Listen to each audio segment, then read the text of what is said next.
One day, a boy was playing in a garden. He was running after butterflies and trying to catch them. He was very happy to see the colorful flowers. Then he saw a frog skipping and jumping. As he ran behind the frog, it jumped into the pond. And then he saw how the cow was chewing grass. A fly then came there and buzzed over the cow. The boy happily clapped and laughed. The boy was enjoying the beauty of nature. He said, "Nature is wonderful. Its beauty attracts everyone."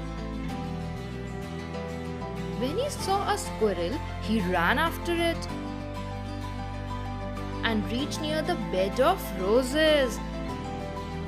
He tried to pluck some of the roses, but a thorn pierced his finger. It was very painful. The boy started crying and ran to his house. His mother asked him, "What is the matter? Why are you crying?" The boy said, "The thorn of the rose pierced my finger while I was plucking it. Now I feel severe pain." His mother said, "It is your mistake. You should not have tried to pluck the flower. The flowers are meant to be seen, not to be plucked.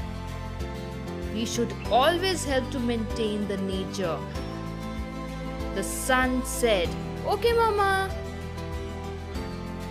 So children, what we learned today? We learned that we should protect all living beings, whether animals or plants. We should never harm them.